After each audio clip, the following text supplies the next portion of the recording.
When inks, coatings, adhesives, and laminations don't bond with substrates, converters are quick to blame the corona treater. And why shouldn't they? Corona treaters are responsible for adhesion, right? Well, not exactly. When you consider all the variables that need to work together for successful adhesion, it can be mind-boggling. So rather than take a PhD approach to adhesion, we're going to take a very practical look at this oftentimes frustrating and perplexing topic. To help us sort through this complex equation of adhesion, we are joined by industry veterans Tom Gilbertson and Matt Rajala. Tom is the Vice President of Application Engineering and has nearly 30 years of surface treating experience. Matt Rajala is Enercon's Service Manager and has over 8 years of field experience.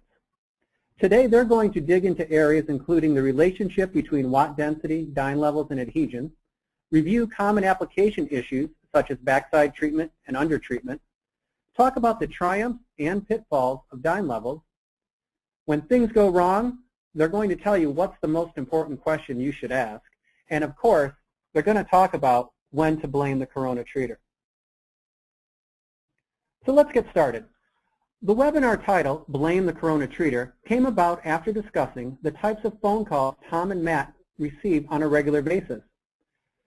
They receive calls from people just like you who are trying to solve some type of adhesion issue.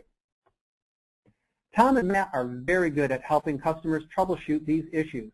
In fact, they're about as close as you can get to finding an easy button. Later in this presentation, Matt will review the best practices in verifying if your corona treater is set up properly to do its job. However, simple answers for adhesion issues are often hard to come by. Solutions are rarely black and white. Most of the time, adhesion issues result from a combination of variables and circumstance which fall into a murky gray area of reality. And this is where some of our industry's greatest challenges lie. To best illustrate this point, we are going to present this webinar in a story format. Let me introduce Phil Hammond. Phil is the production manager of Converting Enterprises in Arcadia, Indiana. And like many of you in our audience today, Phil is responsible for ensuring production schedules are met and quality levels maintained. It's Friday afternoon at 3 p.m. Phil's looking forward to the weekend as he and his family are planning a weekend getaway. One of the company's presses is running a job printing on polypropylene. Phil is meeting with the company's newest VP and Director of Purchasing, Peter Pincher. Mr. Pincher is explaining how he has already saved the company quite a bit of money on their raw materials. Just as he is about to detail his latest purchase, Phil gets a text message from Bob, his second shift press operator. And as you can see, there's an adhesion issue on their printing line, and Bob needs Phil's help. Bob thinks it's a problem with the corona treater. So as Phil heads down to the plant floor, he thinks back to some information on corona treating he picked up from Enercon's Tom Gilbertson. Fortunately, we have Tom with us today, so he can share some of the basics going through Phil's head. Thanks, Mark. I want to make sure that everyone in the audience has the same basic understanding of really what a corona treater is and what it's designed to do and how it operates. So I'm going to begin today's presentation with that. So if we look at this slide, this illustration really shows what a corona treater actually is, and that is just a big capacitor. So how does it work, and what are the parts? Well, basically we apply high frequency, high voltage energy to the top plate of the capacitor. Bottom plate of the capacitor is ground, or in our terminology, a grounded roller. And in between the two electrodes are actually a dielectric or insulating metal. Now, insulation can be on the treater roll, it can be on the electrode, or it can be actually in both places. Additionally, the film many times can act as an insulator. If we go to the next slide, we're going to take that one step further and again show the system in more of a realistic configuration. So what are the parts of a corona treating system? Well, the main part going forward is the power supply. That power supply takes plant utility power and changes it, sends that energy to a high voltage transformer, which again changes the energy and amps it up to 10,000 volts at somewhere between 20 and 30 kilohertz. That power is then applied to an electrode of some design. In this particular illustration, the electrode we show happens to be a metal segmented electrode, and the roll happens to be an insulated roller. But really, it doesn't matter. The electrode could be ceramic, it could be a different type of metal. Really doesn't make any difference. The general components of a corona treating system are essentially all the same. So as that electrode gets energized, and the air gap between the electrode and the ground roll, which is typically 60 thousandths of an inch, gets ionized, that air ionizes, we generate corona. Corona treatment is really nothing more than just ionized air. But I get this question all the time. You know, what does corona treating really do to the surface of the material? Well, it does a number of things, but let's pick the big things out. It forms low molecular weight material on the film surface. It oxidizes the film surface and forms positive and negative sites by adding and deleting electrons. Now, in this next slide, I'm going to show you something you probably have never seen before, and that is actually a photograph, an AFM image of polypropylene film that has different watt densities of corona treatment applied to it.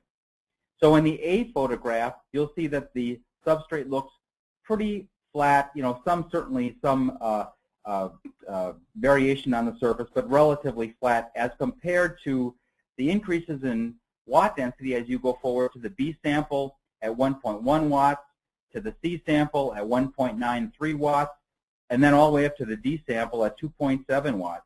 As you can see, as we increase the watt density, the surface area of that polypropylene film changes dramatically. And as that change happens, it allows an ink, a coating, adhesive, or in our story today, happens to be an ink, the ink to not only wet, but adhere to the surface of the film. So as you can see from that previous slide, you know, as the watt density went up, the surface changed. You may be asking yourself, okay, really, what's watt density? What is he talking about? Well, the watt density is a calculation that is used by all corona treating manufacturers in order to properly size and construct corona systems.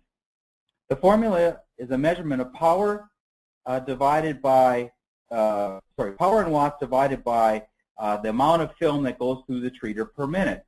So in the example in front of you right now, we take the power supply in watts, we take the web width in feet times the line speed in feet per minute times the number of sides we're treating. And if we go to the next slide, we actually fill those formulas in, and we're using the same numbers that we're going to be using in our illustration in our story today. So in this case, we're applying 5,000 watts. We have a 60-inch or 5-foot web, and we're running 500 feet a minute, and we're only treating one side. So the calculation works like this. To get a watt density of 2, 5 times 500 feet a minute is 2,500 square feet per minute, and we're dividing that into 5,000 watts, or a watt density of 2. Just to give you a point of reference, most corona treating systems for converting applications are sized between a watt density of, say, 2 and 3 watts per square foot per minute. So let's continue to look at this a little further. Generally speaking, higher watt densities produce higher dyne levels. This is just something we all know. We experience basically this reality every day. So for our example, the dyne level that we have in the previous slide, a watt density of 2, would generally give you a range of 40 to 42 dynes. But remember, watt density you cannot use a watt density to predict a dyne level. And why is that? Well, the corona treating system is not an intelligent device. For example, it has no idea that the film running today is new or old, has more or less additives than the film ran previously. The corona station is also not really a magic box. It cannot overcome substrate maladies like poor treatment or no pretreatment. It can't solve things like bags, wrinkles, high additive loads, just to name a few things. All the corona treater station knows is that you've asked it to dissipate a certain amount of energy. In our particular example, we asked it to dissipate 5 kilowatts, And so it does. It generates 5 kilowatt ionizing air and in that air gap between the electrode and the ground roll. Therefore, it is up to you to monitor and correct for variations in process conditions, process parameters, as well as changes to substrate chemistry. Mark? All right, thanks, Tom. Well, now we have an idea of what Phil knows, and he's gotten back to the shop floor, and Bob shows him the printing results. Not very good. Certainly looks like the ink is not wetting out properly. Bob says it must be the Corona treater. Phil agrees they should check the Corona treater, and he asks Bob to verify the application specs for this particular job. As you can see, this job had been running with these specs for 1 week without a problem, following this particular treatment recipe. A quick check revealed that these were the settings that they were using today. Phil then asked Bob to make sure the treater was set up properly. Bob had recently spoke to Enercon Service Manager Matt Rajala on this topic and gained some valuable insights. I'm going to turn it over to Matt now to tell you what you should look for when verifying that your treater is set up properly. Thanks, Mark. Now we'll step through of verifying your Corona treating equipment is doing its job. By checking the following steps, we'll be able to determine rather quickly if the treating equipment is a culprit. Anytime we intervene with the Corona treating equipment, it's important to follow your facility's lockout-tagout procedures to remove and isolate the input power, compressed air, and any other energy sources. Although safety interlocks are utilized, it's always a good safe practice to remove all forms of potential energy. Start by visually checking the cleanliness of the electrodes and the ground rolls. The pictures on the left-hand column show the excessive buildup, which may have a negative impact on the performance of the treater. A regular cleaning schedule, it can help reduce the chance of treatment issues resulting from a dirty station, and also will help extend the life of your equipment. Now, it's important to remember, the cleaner your ground roll is, you're going to be providing a more intimate contact of that material onto the ground roll, so you're going to get better performance. And as with anything with cleaning, please follow your manufacturer's recommendations on cleaning your system.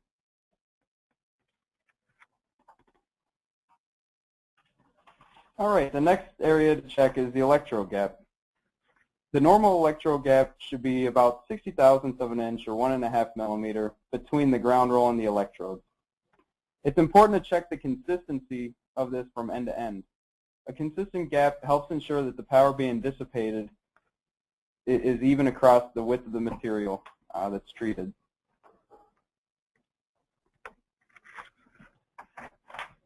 Now here's another one. Another important check is the earth grounding of the Corona treating equipment.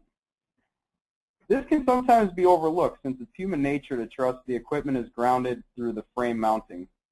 However, it's important to remember the Corona discharge treats the material and returns to earth ground. This makes the Corona treater, somewhat unique from other equipment in your process, since the return path of the work being performed is going to earth ground.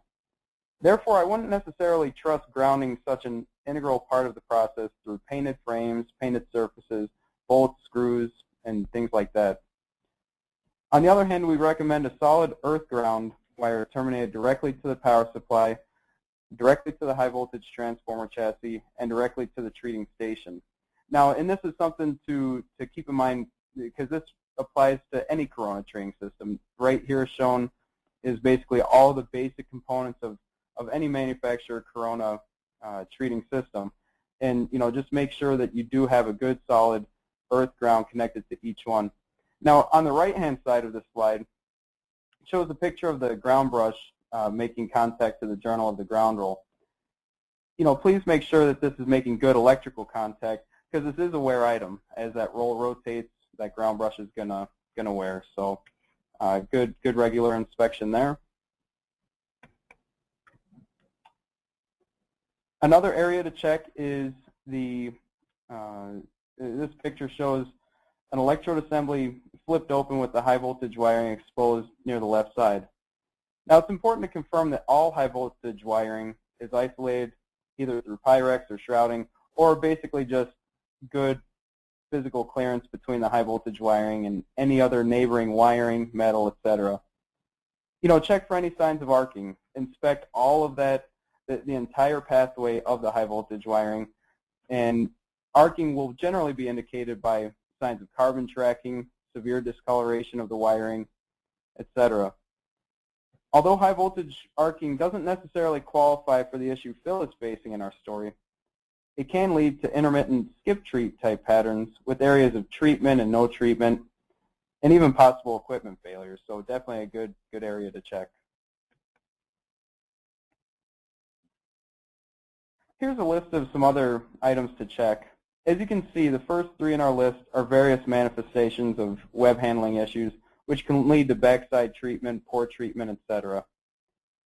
The picture on the left shows material with wrinkles passing through the treat area, which can result in backside treatment. As a standard record, it's never a bad idea to measure and record the input voltage supplied to the Corona treater. And lastly, the power calibration of the treating power supply can be verified. Now our modern treaters, and by modern I'm talking about treaters built in the last 20 years or so, do not require recalibration. However, if there are any doubts, there is a service which our team of field engineers can perform to verify the calibration of your Corona treating equipment.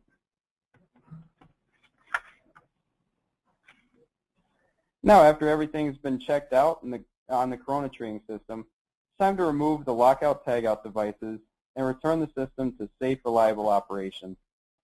Please re-verify that each safety interlock will shut the system off when not satisfied. The basic station interlocks are the exhaust airflow, rotation of the ground roll, and electro position switch, all shown in these pictures.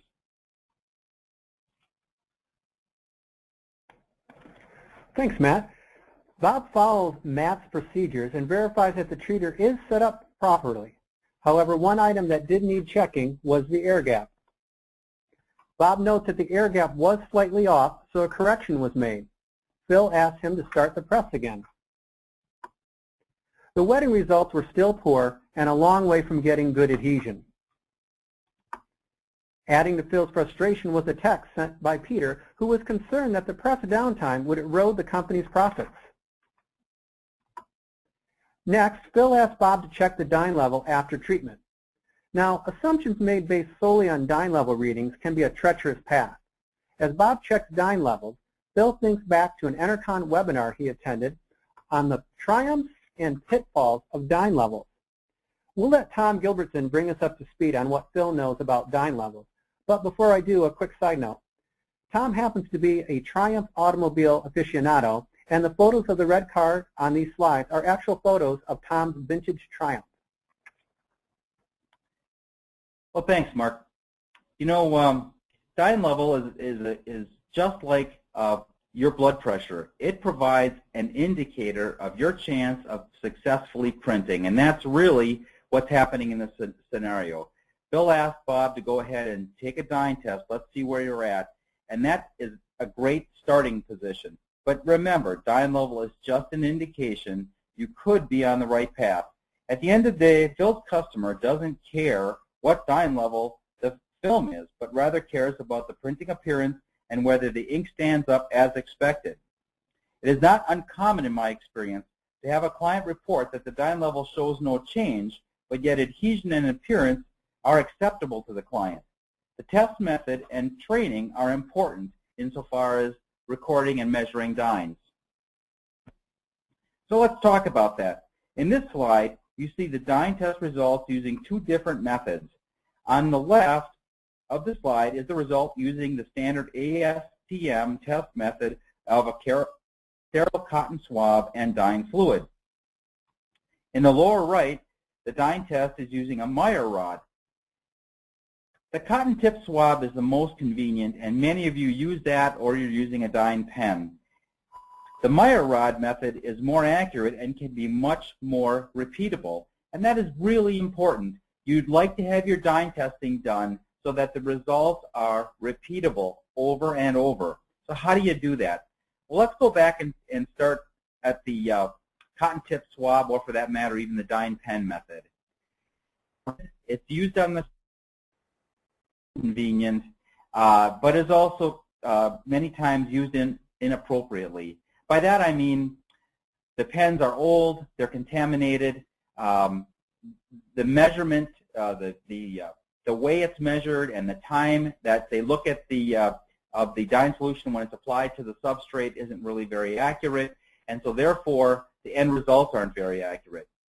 When possible, I strongly suggest, in addition to using a dye pen, and particularly like in this case, in Phil's case, where we have a problem, get a better solution, a better dye level solution, and that would be using a Meyer rod, and take a piece of film that's been treated, take the Meyer rod and 3 different dye solutions. So for the sake of our discussion today, let's assume this piece of polypropylene film that we're testing, we're going to try 3 different dye solutions. On the far left, we have 38 dyes. In the middle, we have 40 dyes. And at the far right, we have 42 dyes. We drop a solution as shown and draw those solutions down with a number 4, number 6 Meyer rod. Within the 2-second interval, we see that the 38 dye solution stayed wet. The 40 dye solution broke up just after the 2-second interval, and the 42 dye solution broke up immediately. So in this particular example, the dye level as shown is 40 dyes. The biggest issue with dye testing is consistency between those conducting the trial and others that also conduct the trial. And as we can see in the next slide, this is a very common situation. The dye testing is always subject to the individual's interpretation. And that's really what we're illustrating here. All those conducting the dye test are doing so to the best of their ability and understanding of the test method. And I'm going to repeat that again. They're doing it to the best of their ability and understanding of the test method. The test is such that errors are regularly made. So at best, the dye test is just one tool for ensuring a quality product. The dye test really should be used in conjunction with other test methods, like watt density calculation and peel adhesion testing for coating and printing applications. So let me just focus on this for a moment. Consider this. What if we were to do the trial this way? We had data that indicated the material in question here, the polypropylene, was tested before we even ran it through the treater. So we know what its inherent dye level is, and we record that number. We then corona treat that sample, take another dye test, and we do it with a pen, and we do it with a Meyer rod test. And then finally, of course, we print the substrate, and we go ahead and we do a ink crosshatch and adhesion test to make sure that it passes that set of conditions. If all those tests continue to line up over and over again, you know that you've got a good product that your client's going to be very happy with. Additionally, in those instances like we have today with Phil, when they don't line up or when you have a problem, it's easy to go back and sort of double check these test results to see where we might be a little off. This also leads me to another component of dye level, and that is the role of the film itself in this equation. Typical dye testing film only tests a very small portion of the film. Think about it. If your general test method now is just using a dye pen, you're really only testing, what, 1/8 of an inch width across the entire width of the film? Doesn't necessarily tell you a lot relative to other areas of the film. Dye test readings and adhesion are really not connected. So it's important that you combine dye testing, which is a measurement of wetting, along with adhesion tests for inks and coatings. And as this slide very clearly indicates, the big pitfall here is dye level does not guarantee adhesion. I hope you understand that I'm very adamant about this point in this particular slide because we sure repeated it enough times. This pitfall also occurs from the client side. Let's say Phil's customer in the story insists the polypropylene film has to have a 46 dye reading, yet the ink adhesion and the wetting meet the specification. Additionally, it is pretty unlikely that one can treat the polypropylene film in question to that dye level anyway. So what can Phil do about that? Well, one word, and that's educate. Sometimes your sales and customer support staff have to be trained and educated into really what the basics of dyne level and adhesion are, just basics. And really they need that information so they in turn can train your customer who may be asking you to provide a piece of film at a specification that's really just not realistic. So what are some common dyne level scenarios that folks could use some education on? Well, let's look at this. How about undertreatment as one? Let's talk about that for a moment. If you're suspecting an undertreatment or you actually witness or are experiencing an undertreatment condition, number one thing to check, dyne solutions. You might think it's kind of funny I say that. You might say, well, if it's undertreated, the corona treater may not be working properly. Well, you're right. It may not be. But actually, how did you determine there's undertreatment? You're determining it with a dyne solution. So let's make sure that the dyne solution we're using to test that situation is actually fresh and is not contaminated itself. Secondarily, consistency of the test. Are we following in general the ASTM guidelines? Is the same individual testing all along? Are his test methods, the ones we have today, and like in Phil's example, are they consistent right now with what we tested just earlier in the shift, or maybe yesterday, or earlier in the week for that matter? And then finally, look for other areas that could cause undertreatment, such as backside treatment. Backside treatment can be the cause of undertreatment on the surface treated side. This next slide is a great illustration of that. As you can see, we have an electrode that's above a grounded roller, and we're showing here the web is sort of puckering and wrinkling over that treater roll. And as a result of that, air gets behind the web, and that air gets ionized. Remember, corona treatment is just ionized air. So anywhere air is contained under the electrode, it's going to get ionized. And therefore, you're going to have corona. And so in those instances, corona is going to form behind the web. The illustration of this slide shows this. But what impact does this have on the film? Well, let's look at it in two ways. On a polyethylene web, which generally speaking is fairly easy to treat. By that I mean it's pretty receptive to corona. If air gets trapped beneath that, the roll, beneath the web and the ground roll, backside treatment is going to occur and is very, very, very likely. And in that instance, there's a very good chance you're going to get an increase in dyne level on the backside of that web. Let's take a different example. Go to the other end of the scale. Polypropylene, which typically is difficult to treat, even if air gets trapped back there, you have to have a lot of air and a lot of corona in order to get that dyne level to actually make a significant move for you. So as one can imagine, the more difficult the film it is to treat, the harder it is to get backside treatment.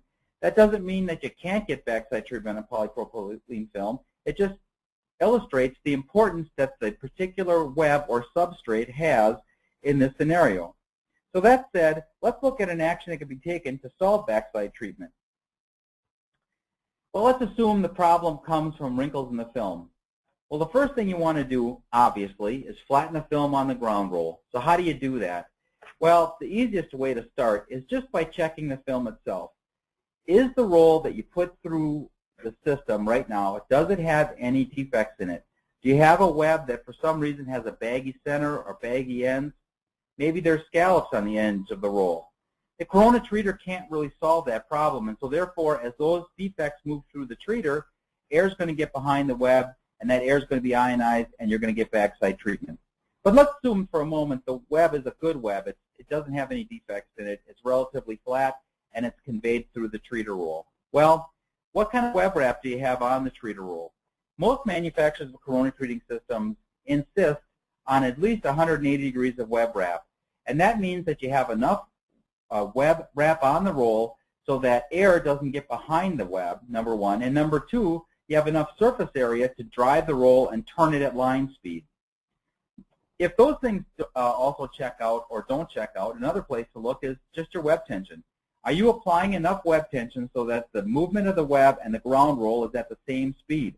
Take a tachometer and tack the treater roll, tack the web. They should be pretty close to one another. If not, you need to increase the web tension. Finally, there is a need sometimes for nip rolls in corona treating systems. One of the questions I get asked all the time is, well, hey, under certain gauge films, Tom, what line speed do you start thinking about, adding nip rolls? Well, the answer to that is a little murky, but let me give you some general guidelines.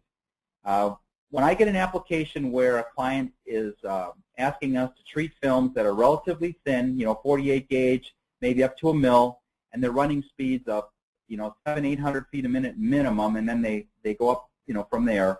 Under those conditions, you really want to start looking at driving the treater roll and then adding a nip roll in those conditions. Those two things will go a long way in terms of solving backside treatment problems. But that's not all. As Matt said earlier, dirty treater rolls can lead to backside treatment. How is that, you say? Well, you might remember in Matt's slide, that roll looked pretty gnarly. There was a lot of clumps of material on there, and the web, of course, rides up on those bits of material, thereby introducing air behind the web. And again, wherever you have air behind the web, there's a good chance to get corona. So really, making sure the treater roll is clean, doesn't have a lot of gouges or pits in it, those sorts of things really go a long way, again, into eliminating opportunities for backside treatment. Low web tension, we sort of talked about that, and that is something that you can handle through your web guidance system, and making sure, of course, that the web is in good contact with the treater roll. And then finally, line speed being too fast. I always get a little chuckle on this one because, of course, the line speed is never too fast, is it? But really what I'm saying here is, and even in our example with Phil, what he's learning here is maybe for a given set of conditions, the line speed is too fast. In this particular case, maybe due to a substrate problem, maybe due to a chemistry problem, we haven't sorted that out yet. The line speed's got to be mitigated or changed in order to get successful treating results. Now let's take a look at another area that has a lot of, very interesting to people, has a lot of comments when I visit with folks, and that is overtreatment. While overtreatment is a rare condition, it can lead to a loss of ink adhesion or delamination. One of the questions I get a lot is, well, before I actually see the problem or experience delamination or experience a loss of ink adhesion, how do I know that I could have an overtreatment condition? Well, a couple things. First of all, if you see the web puckering or wrinkling as it gets under the corona treater, it might be a signal of overtreatment. If you have a lot of backside treatment, again, it could be a signal of overtreatment. You'll note that the web puckering and backside treatment sort of go hand in hand with one another. Finally, if you're hitting the film hard enough to cause film distortion, then you definitely know there's an overtreatment condition.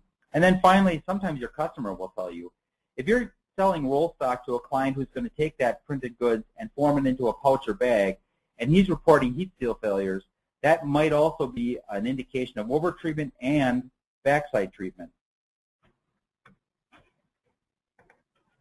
All right, thanks, Tom. Now we know what Phil has in his mind.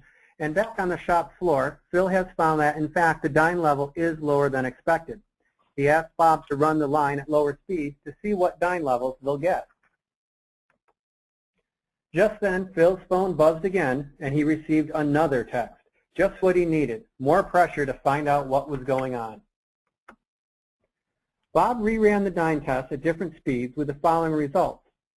They were used to seeing a dyne level in the range of 42 when running at 500 feet per minute. In this case, they were only able to achieve a dyne level of 42 at 300 feet per minute while running a watt density of 3.3.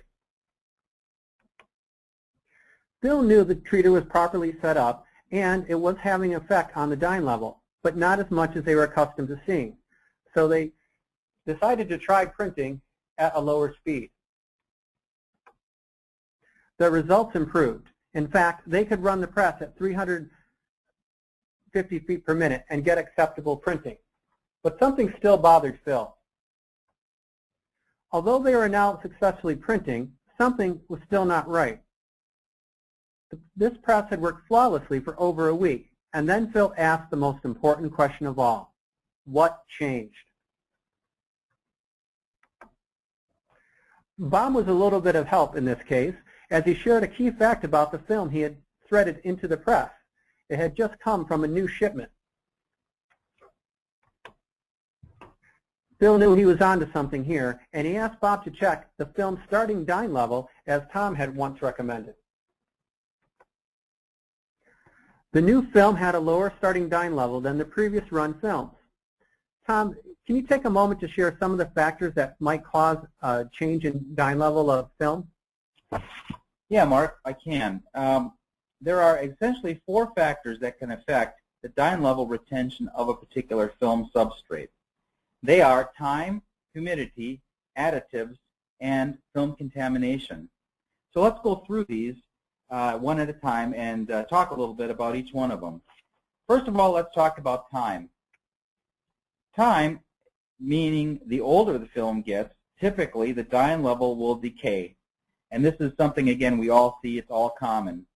Atmospheric storming conditions are also a very important factor here. So number 2 would be just these storage conditions.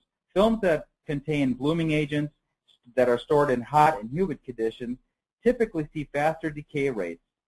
Third, additive loads. While co-extruded films have helped here a lot, there still are materials that contain high levels of blooming agents. As these agents come to the surface of the film, the dyne level will definitely go down. And then finally, contamination. Remember, folks, corona treatment is just a surface phenomenon. It does not go through the film. It doesn't change the chemistry of the film. And so therefore, any material agent that sits on the surface of the film will have an impact on that dyne level. So let me give you a simple example of that. Sometime take a film sample, do a dyne test. Then take your thumb and put a thumbprint on that film and do a dyne test where your thumbprint is. And you'll definitely see the dyne level where your thumbprint is, or where you left a little oil from your skin on the web, to be lower than the rest of the film.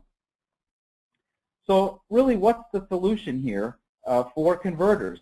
Well, number 1, set realistic expectations for your film suppliers. For those of you in the audience who are blown film or cast film suppliers, this feature is for you. I'm on your side, guys. You guys have limitations regarding the level of treatment that you can safely apply to the film without causing other process problems in your world. And so the converter has to be aware of that and be educated in that, so their expectations are realistic. Number 2, converters always use pre-treated film in converting applications.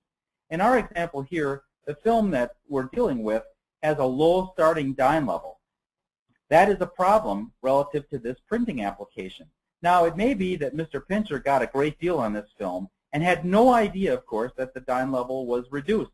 It may be lower simply because the film is old, or this film has out of spec. Maybe it has more slip additive in it than they're typically used to buying. But I think we'll give him credit for this. He got a very good deal on it. Number 3, please take control over your process and bump treat film prior to converting applications. Many times these films don't require a huge dosage of corona treatment. Many times they don't require huge pieces of equipment or large capital investments. The bottom line is the material does require a very small amount of retreatment in order to sort of clean that surface up again prior to film converting. Thanks, Tom. Well, Phil went back to Peter's office and let him know that they were printing it again, even though it was at a lower speed. He then asked for a little background on Peter's film purchase and found that it was, in fact, from a different vendor. They agreed to look into the details of the new film and make sure they had a testing program in place whenever a change was made to the film in the future. With production back up and running, Phil was able to leave work on time and join his family for their weekend getaway. Tom and Matt, I'd like to ask you, what did we learn from Phil's approach today? Well, Mark, let me just throw a comment in here. You know, I really liked Phil's approach insofar as it was very methodical. He went through things in a more of a step-by-step method. We never saw him sort of running down the hall screaming fire, which was great because it puts some calm into the storm, if you will, and allows him to go through some very simple and methodical steps to try to solve the problem. And really, at the end of the day, his basic question, which was what changed, is huge here. I mean, it really helps focus everybody's attention insofar as getting them on board with trying to solve the problem. Matt, any thoughts on your end? Yeah, what I like, and just following up with what you said, I agree that, you know, I like that he took a methodical approach, basically stepped through each, like just discussing the Corona treater in itself. You know, he went through a step-by-step procedure as far as verifying it, you know, and just by doing that, those few quick checks, he can verify one way or another. You know, in this case, he saw, yeah, the gap could, you know, required some adjustment. Otherwise, everything else checked out okay. So just by going through a good procedure is the best way to troubleshoot. Now, in some cases, the customer will not be able to solve the problem on his own. When he calls into Enercon or his treater manufacturer for assistance, what are some of the key information that you want him to have handy? Well, you know, Mark, that's a great point. And by the way, I want to just expand on your one remark there, which was very good, and that is all Corona treater manufacturers need this information. It doesn't matter, you know, we happen to be providing this webinar today, but it doesn't matter who your manufacturer is. This information is really necessary in all cases. So whoever you're using, if you have an application problem, I would definitely start this way. Number one, I would provide the manufacturer with the serial number or ID number of that piece of equipment. That's the first thing.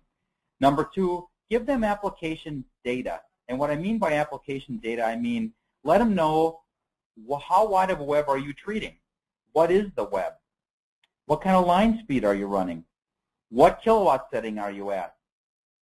And give them as much information about that material as you possibly can so that they have a good picture, can get a good picture in their mind relative to what situation you're actually dealing with right now. Now, Matt, from an equipment standpoint, what should they tell us? Yeah, from an equipment standpoint, again, starting with that manufacturer serial number, that's going to tell the manufacturer a lot of this information right away as far as how many sides are treated, what type of ground roll covering there is, what type of electrodes are used, that type of stuff. And then basically going through and just, you know, verifying kind of the procedure we discussed before, you know, checking the electrode gap, measuring that, measuring the input voltage, you know, verifying that the ground roll and electrodes are all clean, that there's no evidence of high voltage arcing, you know, a good description of the problem or the symptom they're seeing. You know, most importantly, I guess probably starting off, you know, is the Corona treater running at all? You know, is there any faults or anything like that? And going back to, again, what changed? You know, is there something different? You know, what conditions are different now than as opposed to when, you know, last time everything was good and production was good. So. Yes, and I'd like to point out that the graphic you see there entitled Corona Treater Profile, that is a take-home that everyone will be receiving a copy of where you can log and benchmark your application specs, as Tom has gone over, as well as all the details that Matt has provided in terms of verifying if your treater is set up properly. In addition, on this slide you'll see an image of our surface treating handbook, which is also full of useful information in troubleshooting related to dyne levels, backside treatment, aligning your treater, and things, and everyone will receive a PDF copy of that. We're now going to move on to address some of the questions we've received during the course of the webinar. I'd like to thank you again for attending today and remind you once again that everyone today will receive an email with access to the recorded version of this webinar, a copy of the presentation slides, the Corona Treater Profile and Setup Worksheet, which we just referenced, and the Surface Treater Handbook as well. We also have the contact information on there for the Enercon corporate headquarters, where you can reach both Tom and Matt, as well as their email addresses and their our company website as well. One of the first questions we have here is, could you please elaborate on heat seal issues where cartons are not staying glued together? Let's see. The target dyne is 55 prior to sheeting. Could this be too high? Any other suggestions appreciated? Well, that's a great question, and it's hard to be specific in a format like this, but let me just give you some general thoughts in that regard. typically speaking, for heat sealing applications, it's been our experience when you're trying to heat seal two polyethylene surfaces to one another, for example, that when you start getting dyne levels consistently in the 38, 40 dyne range, and of course this is dependent on the type of seal you're trying to create and what's in the pouch and the bag. Obviously, it all has an impact.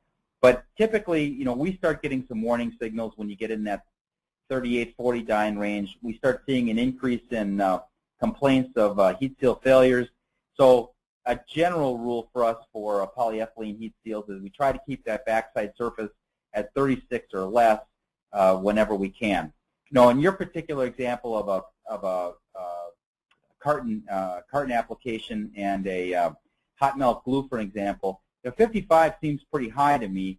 And typically, even water-based acrylic adhesives, hot melt adhesives, typically are formulated so you don't have to have that high of a dyne level. So if you have the ability to try some samples at a lower dyne level, I would definitely try it. Additionally, just putting a little plug in here for some of my other colleagues here at Enercon, we do have some equipment here that is specifically tailored to be used in that application for heat sealing, for treating cartons for sealing. And Mark, if we have the contact information here for that person, we might be able to direct them in the right way, for information on that to be specific. Absolutely, we'll follow up accordingly on that. Another question that's come in is, are there any tips for keeping the roll, the film flat against the roll? Well, I mean, the best tips I can give you is just to mirror what my colleague Matt said. Keep the roll clean. I mean, keeping the roll clean is one of the most important things. And that roll surface, depending on what it is, can get contaminated sometimes pretty quickly and can get pretty bad looking. And so, therefore, the roll being what it is can get full of a lot of contaminant. In this instance, it might be depending on what kind of system you have. If you have a metal electrode system, you might want to look at a different roll covering. If you have a ceramic roll system, you might want to look at something like a universal roll system where the roll covering that's on there is a little easier to clean. There's a number of things you can do, but I think that the number one thing I would suggest is just keeping it clean. Matt, do you have any other comments in that regard? Yeah, keeping it clean, and then also just making sure everything in the line is that there's no wrinkles coming through. Again, going back, re-verifying that everything's trimmed. See if there's any, making sure that the ground roll isn't slipping, anything like that, going at a different speed than the material. All those type of things, just to make sure that material is staying good against that ground roll. Matt, you were talking there, and a thought came to my mind, and it ties into what you had mentioned before relative to grounding. And I want to make this comment to the group at large because this is something I think people don't realize. If your ground brush or your grounding mechanism on the treater roll is not adequate, and you end up grounding through the bearings of the treater roll, what will happen is the grease in the bearings is dissipated, the bearings are not working properly, therefore the roll's not turning at line speed, therefore you got drag between the roll and the web, and you get backside treatment and wrinkles. And Matt, this is something we see regularly, don't we? Yep, exactly. So really, I mean, it's a matter of maintenance to make sure the ground roll is lubricated, the bearings are well maintained, and then finally, as Matt said earlier, just making sure that ground brush is always in intimate contact with the treater roll. Another question we have, is there a way to measure the actual power that the treater is putting on the web? Yeah, there is, and it's going to, check with your manufacturer of Corona treaters as far as how to measure that. There's a simple measurement that's shown in our maintenance planner, our surface treating handbook that will be sent to all of you for Enercon Corona treaters. What you can do on that, you can just simply reference the model number. It shows you the points to measure the DC current and the DC bus voltage, and then you can simply multiply those and basically determine the power output of the Corona treater. You can take it a step further. A piece of test equipment our service engineers carry with them, for example, is an oscilloscope. They'd use the oscilloscope. They have a current monitor, and then they essentially look at the AC current and the AC voltage output of the corona treater and measure and calculate the output power of the treater that way. So yeah, there is a way to verify it. Again, it's very rare that would ever come out of calibration. In fact, I mean, what we say here, and I tell my guys, you know, it's one of those things, if you do find it out calibration, you better take a double check on your test equipment you're using, because more often than not, it's more or less a test equipment issue instead of an actual calibration issue. So just if you feel that your treater is out of calibration, definitely give us a call, and we'd be glad to answer any questions for you. So Matt, to that point, just to kind of put a period on that, if a client that's using our equipment is running the treater, and let's assume for a moment that the power supply is working properly, the kilowatt reading they're getting on the power supply meter is accurate to what's out at the electrode. Yes, yeah, I'm glad you brought that up. Basically, you can trust the display, because the display is going to be, you know, a direct result of the actual power of the treater. And so as long as that display is showing what you would expect, you know, I would trust that. And again, you know, it can also be verified. So, and just feel free to call us. Our next question comes from a converter who has a rotogravure press with a Corona unit mounted on the top of the infeed. The question is there a fire risk due to Corona treatment and solvent processes? That is a great question. I haven't fielded this one in a long time, but I want to thank the attendee for posing this question. Corona treaters can be used in solvent environments, but they have to be constructed in such a way to allow them to be safely operated. So in our particular way of doing it, we build Corona treaters to meet a Class 1 Division 2 Group D environment. So what that means is the treater is essentially pressurized. Therefore, it's enclosed, it has doors and covers around it, and we present 50% more fresh air that we introduce into the treater than we exhaust. Therefore, always keeping the treater fully pressurized and purged so no solvents can get in. But more specifically, in your particular question, if the Corona treater is located above the unwind, and let's say, you didn't specify how far off the ground it is, but I'm assuming it's a bit better than 10 feet off the ground, as long as it's not mounted right next to the solvent pan or the ink pan, there's a reasonable chance that it's okay. But if you have any questions or you have any concerns, you may want to check with your insurance carrier or your local safety authority, fire safety authority. You know, everybody's got certain requirements and guidelines relative to what they allow. I know in the old days the NFPA would say things like if you were higher than 3 feet off the ground and more than 10 feet away from a solvent source, you know, you would be adequate without having to purge the treater. But, you know, those conditions can change over time and local regulations change.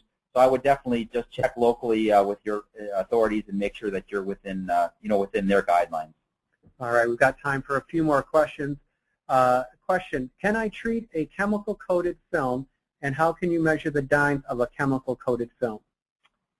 Well, I'm not exactly sure what you mean by chemical coating, but let me put a little more specifics to that. If you're asking, can you coat like a primered film or an acrylic-coated film, the answer is yes, you can. You shouldn't. The Corona treater typically won't damage that as long as you're using Corona treater in an appropriate way. And then finally, how you test is you do dyne tests. A dyne test is still an acceptable method to look at wetting, even though there may be a coating on the film. So yeah, I would definitely go ahead and use the treater as you normally would. Related to our answer concerning heat seal issues when too high of dyne levels, is it the same thing with PET film 48GA? Well, PET film and nylon films are sort of interesting materials because both of those products have a very high inherent dyne level, number one. And number two, given a very small amount of Corona, a very small watt density of Corona, both will exhibit a very high dyne level. And that's just in their nature. That's just how those films are. So you have to remember that when you're looking at application information, you have to sort of parse the data you're collecting and put it in the correct box with that particular film family.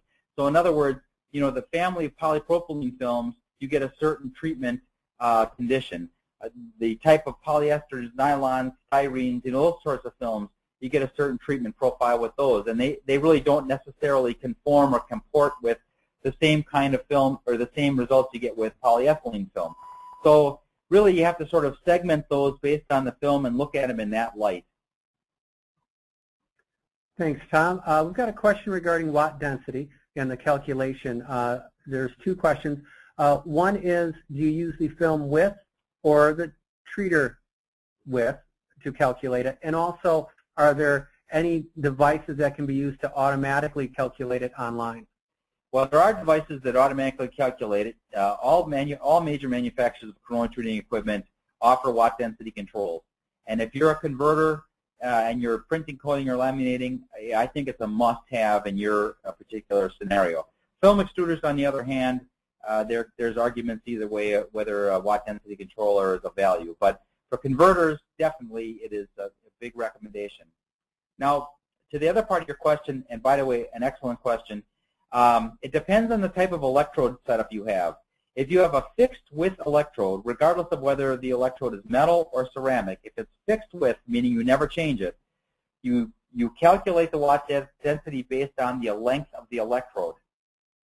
If you have a segmented electrode or one that you can adjust to the different film widths, you always use the electrode length that you've adjusted to. So in other words, if you're running if the electrode could be 60 inches, but you've adjusted it down to 30 inches, you base your watt density on a 30-inch because that's all you're using. In the fixed width electrode scenario, you're using the full width even though you're running only a 30-inch film because the entire electrode is active. So I hope that answers your question.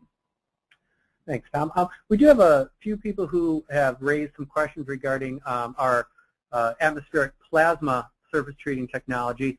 And since this webinar was focused on blaming the corona treater, we will address those questions offline with you. If anyone else is interested in that technology, please send us an email or raise a question here, and we'll get you some information on that technology. Let's see. I guess we covered this somewhat, but a general statement, is too high of a treat detrimental? Well, I mean, it could be. If you guys think back on the slide that we showed where we had the AFMs, where you could see the surface topography significantly change as we went through higher watt densities, it is possible that under certain conditions you can treat the film to such a degree that you weaken the boundary layer of the surface of that film to the layer beneath that really wasn't exposed to corona. So you create this weak boundary layer interface, and really, in our example here, what was Phil printing on? Turns out he could have been printing on that weak boundary layer. And so when even though the printing looked good, when they did a tape test, they may have seen that the ink came off. And of course, with the naked eye, you're not going to notice that you also peeled off a top layer of microscopic film. So you're not going to look at that. You're just going to see the ink came off, and therefore you're going to think, boy, I got to turn the corona treater up or I got to slow the corona treater down. In any event, that might be going the wrong way. So if you are suspecting, let's put it this way, if you suspect it's an overtreatment condition and you're getting, for example, poor ink bonding, one test to try would be to turn the power supply down. Turn down the corona treater and see if the problem doesn't get itself solved.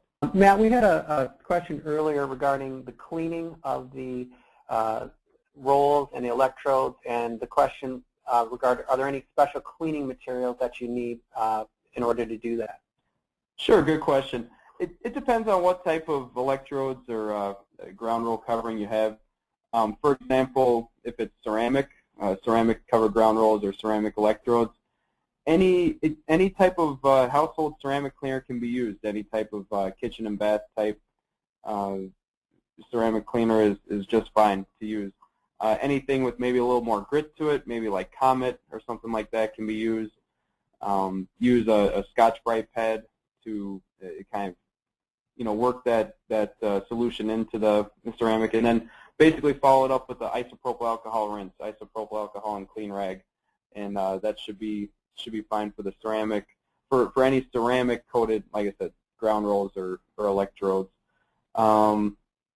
And then a lot of other things, for example, silicone rolls or that type of thing.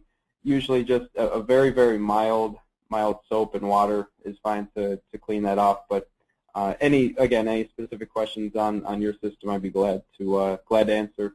So. Thanks, Matt. We've got another question, Tom. If we cascade 2 Corona treater stations of 5 kilowatts, is it equivalent to having 1 10-kilowatt station? In other words, is Corona treatment cumulative? That's a great question.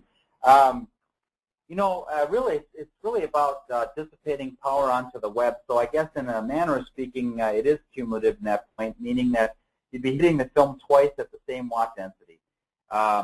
So I guess in that application, you would be basically like hitting it with a 10-kilowatt power supply. And would some materials, Tom, have a threshold of how much treatment they could receive?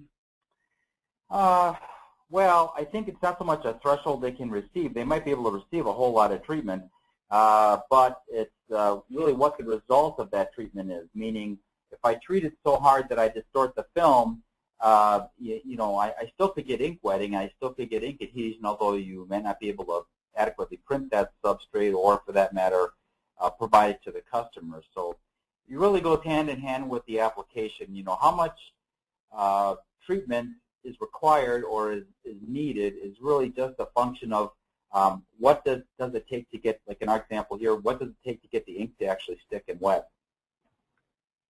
Thanks, Tom. Let's see, we've got another question here. Does the temperature of the substrate have any influence on the Corona treating results? Excellent question. We know from practical experience as well as lab trials that we conducted for some time here that warm film always treats easier. So, that's why years ago, you maybe see it a little less today, but years ago on monolayer blown film lines, you would typically find Corona treaters sized one way if the treater was located near the primary nip section, and sized a larger way if the Corona treaters were located near the winders. And so we know that if a substrate is warm, for example, it tends to respond to Corona more easily than not. All right, thanks, Tom. Another question is, how does Corona compare to flame treatment for common plastics? Well, let me try that one. Flame treatment is a very effective means of treating all kinds of products, three-dimensional products, two-dimensional moving webs. The one thing about flame treatment is it is a brutal process, meaning that you're not going to finesse a flame treater. So your substrate has to be moving pretty briskly through the treater to make sure that it doesn't have any physical damage, cause any physical damage rather to the web. That said, if the application is correct, the speed, the width, everything is commensurate with the technology, flame treaters can be greatly effective in terms of providing a good surface dyne level to a particular film. Tom, how about backside treatment due to air entrapped in paper or board when trying to treat extrusion-coated PE? I mean, backside treatment can occur on any product. The heavier weight product, the more web tension you run, there's less likelihood of it, of course. But the one thing in that application is generally the PE surface on an extrusion-coated product is pretty receptive to Corona. So even if you get a little bit of backside treatment, it may not necessarily detract enough from the top side to cause you any particular problem. But if you notice that, or if you notice a significant variance between edge to edge on dyne level in that application, it's really, the answer is the same. You have to find out why you're getting the backside treatment and then take the corrective steps. We have a question on, is it better to use plasma or flame treatment for extrusion coating? Well, it depends where on the extrusion coater we're talking. If we're just unwinding paper, for example, craft paper, and we're just wanting to remove some residual fibers on the paper, a flame treater can be very effective at doing that and at a fairly good price. Plus, also looked at line speed. If the line speed is such you're running a couple thousand, maybe 3,000 feet a minute. In those cases, flame treaters tend to be very popular simply because, the speed is so fast that you don't have to worry about any damage occurring to the substrate. On the other hand, in an extrusion application downstream, after the primary unwind, plasma treating or corona treating, depending on the application detail, can be very helpful in terms of applying the next stage in chemistry. So if you have a tandem extrusion coating line, you're applying, say a bond coat after the extrusion coating portion or a primer or something like to that effect, a plasma treater can be really, really useful there. And you can dial in the chemistry of that plasma treater to be compatible with the chemistry you're applying after it. If it's just a post-treat application where the material is being wound up and then being converted at another time, many times corona treaters, either metal electrode or standard insulated electrode systems, can work very, very well in that application. So, it depends on the application, of course, as always, and also depends on where on the line that the treater is located. Just time for a couple more questions. What Meyer rod size would you use with Dyne solutions? We use either number 4 or number 6 Meyer rods. If you're experiencing backside treatment, does that mean you will automatically get inconsistent treatment on the side 1? No, it doesn't automatically mean that. And let me give you an example of that. When treating polyester films or nylon films, those surfaces are really, really receptive to corona. So what I mean by that is you can apply a very low watt density to those products and get a corresponding high Dyne level. And so as long as there's enough ionized air out there to effectively treat the surface in those films, you'll see a fairly consistent Dyne level from edge to edge, even though you might be getting some backside treatment. On the opposite end is polypropylene, to where it's really hard to treat. So if you get any backside treatment there, it is quite reasonable to make an assumption or to actually see that your Dyne level on the side you want treated becomes less uniform. How much loss of Dyne level can be expected with seasonal changes where the humidity varies from low to 100%, or will simply changing the power density be the best way of compensating for the differences in the conductivity of the air? Yeah, great question.